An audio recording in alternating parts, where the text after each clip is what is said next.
Remembrances. Health changes. Dad. A few days ago we found out my boyfriend's dad has cancer. He hadn't been feeling like himself for some time and had been hiding himself away in his bedroom more and more. It seems like just yesterday that he was up and about playing darts, ordering pizzas, taking the kids and us to the mini golf go-kart places to enjoy a day of spoils and an evening of nerve wars in the warehouse studio space. Suddenly there is talk of chemo and fist-sized tumors, and the news has rocked our very foundation. We were still reeling, our whole household in shambles yet over the loss of our dear little cat Piggy, and suddenly life throws us another curveball.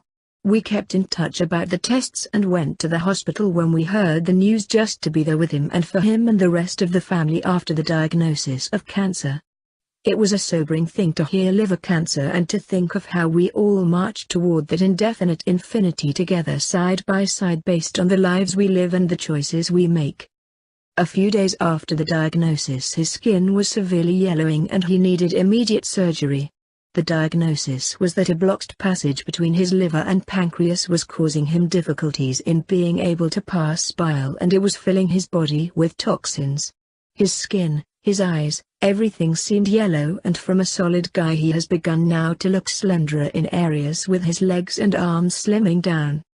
The day of the surgery we went together as a family to the appointment, scrambling to get everyone together and to make it to the appointment on time.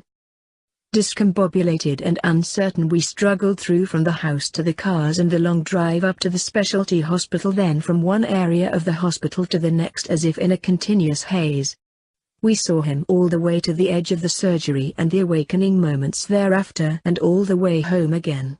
When we heard the surgery did the trick and stents were placed for drainage and everything went as planned, we were utterly grateful for the space of things being somewhat okay. Yet, between us things had drastically changed in ways that were difficult to pinpoint. Since the procedures and tumultuously uncertain news, he has dwelt in darkness and isolation.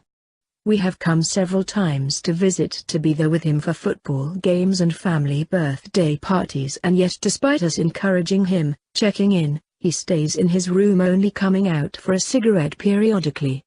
He just wants to lay down and rest, maybe get up later when the pain subsides.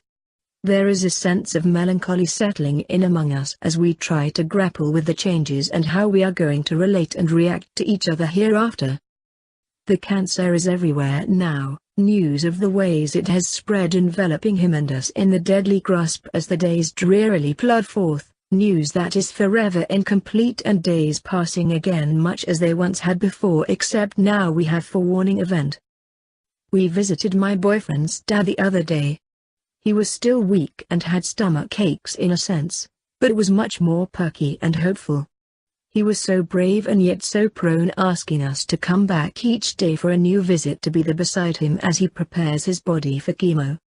They needed to give him 4 fluids because he couldn't use the bathroom as well as he should be able to when trying for number 2. Then he will go for his first chemo session on Monday. It is a hugely fearful thing. The roller coaster is mercilessly tipping and turning, rising and dropping, and there is no escape strapped in for the journey either way.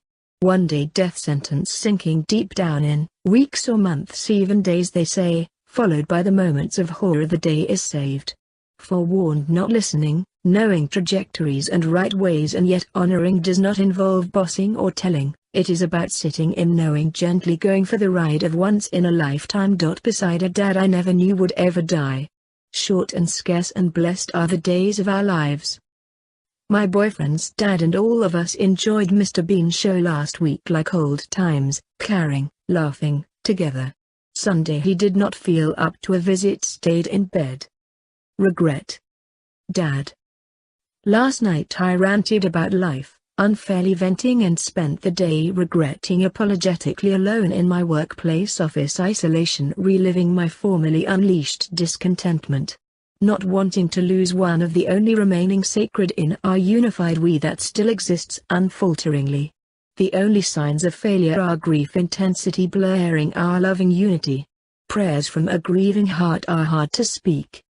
I wish I could know I was forgiven by all of you for all of the organic failures and poor choices I've made. I am trying to recommit to my boyfriend and our journey, but I am falling into the abyss where I don't know myself anymore. Dad. My dear Papa. In a way you had been a dream come true, the dad I had always wanted and needed, and now you are in heaven where I have a hard time reaching you. Not understanding the other realms, really completely shell-shocked over losing you. I don't know where your spirit resides anymore, and I feel lost to a whole set of obscure dreams.